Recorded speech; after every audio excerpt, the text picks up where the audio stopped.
I recently visited my hometown for 1 week, like a vacation, to spend time with my family. But this particular video is about the time that a day, half a day maybe, that I spent out in the bushes where I grew up playing football and cricket with my friends.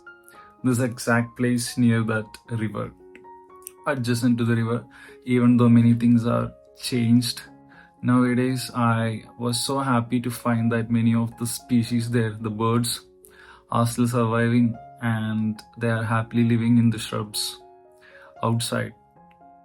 I spend almost maybe 5 hours in the evening, from the afternoon, of course, and I got to see many birds that I thought were not there, but they survived and they are surviving in the bushes. This is the place that I grew up playing football and cricket with my childhood friends.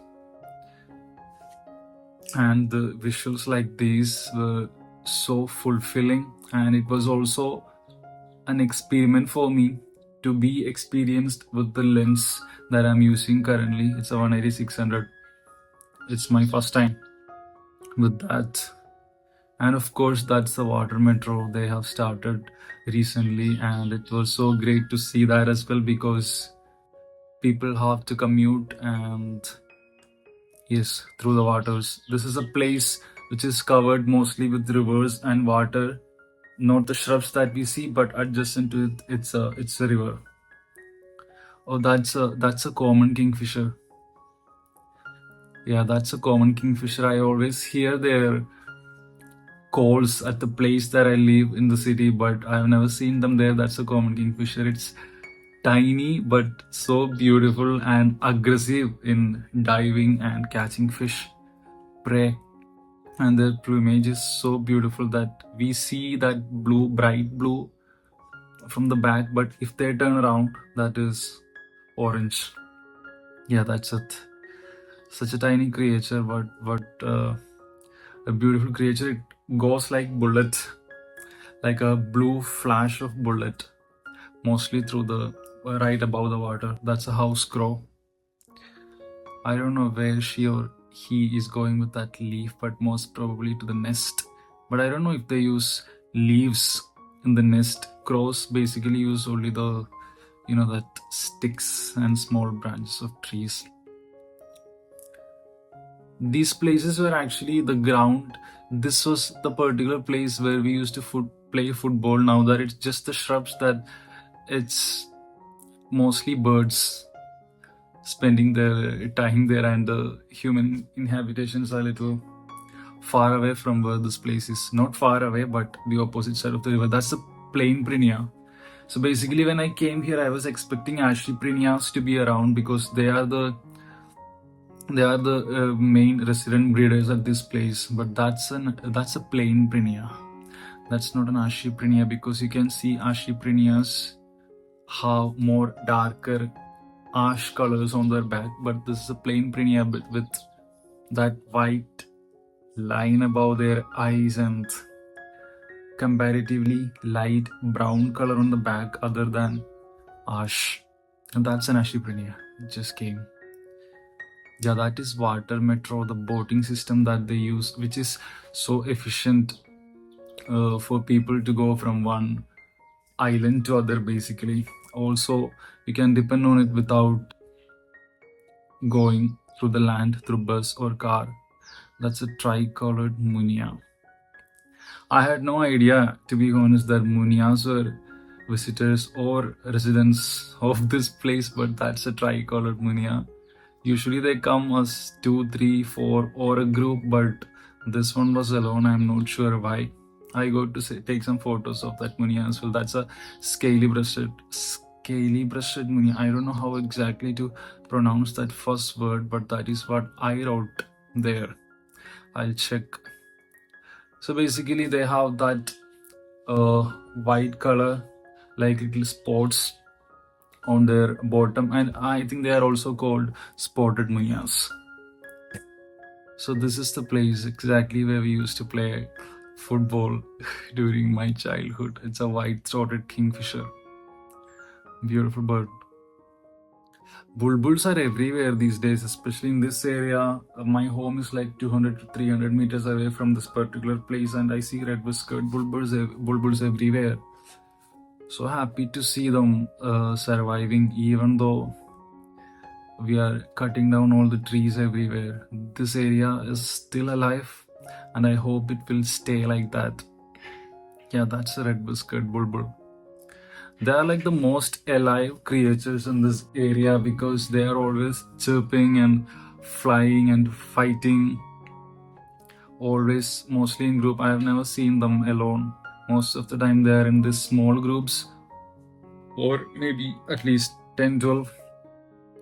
Yeah, this one is sitting alone, but there will surely be someone around. And of course, they breed and nest there. And then rain started, yes. But before going there, I read in the newspaper that it was supposed to be a rainy day, a rainy week. So I had my umbrella there.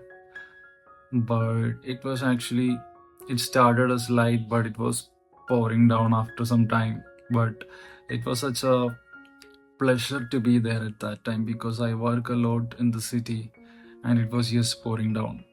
And most of the birds in this area are small birds, so during the rain they prefer the shade, especially the prinias and all. They are tiny, but this bulbul came out even before the rain was over. I waited, yeah, because I was actually there for taking the photos of Ashi prinias and I was sure that they were going to come out. That's a purple heron after the rain. Wow. Little cormorant. This is a classic cormorant, right? They're always doing the same stuff again and again. That's an Ashiprinia. Tiny bird, I think they are not even more than 15 or 14 centimeters in size, but such a beautiful bird. That's the ash color on their backside that you can see. That is most probably the reason why they are called Ashi Prinia, because there are different types of Prinias, right? That is more, I think, ash than plain Prinias, for instance.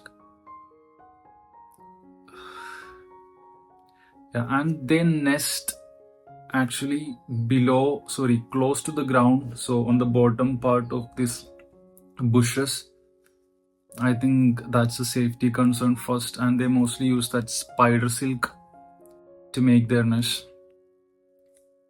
And I haven't seen these prinias on the ground that much because they spend most of the time inside the ground where their nest is. But yeah, this one was outside for a while, and they're not shy about humans, to be honest.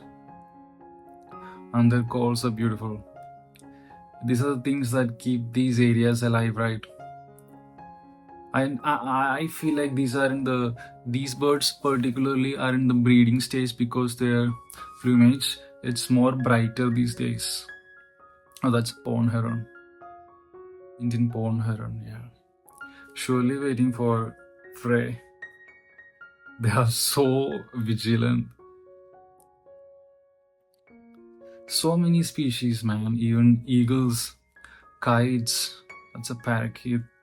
And I'm basically getting used to this 180-600, and I'm using the tripod as well because it's difficult to take videos holding the lens with the camera white-browed backtail.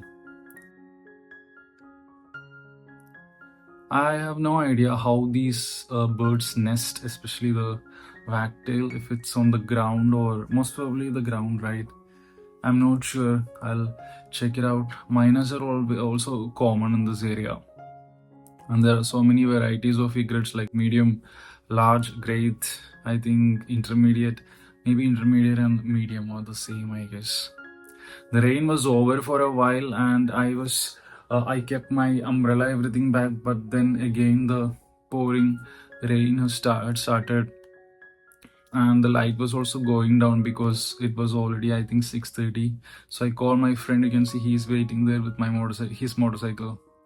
And these are some photos that I took. That's a plain Prinia, and this is an Ashi Prinia.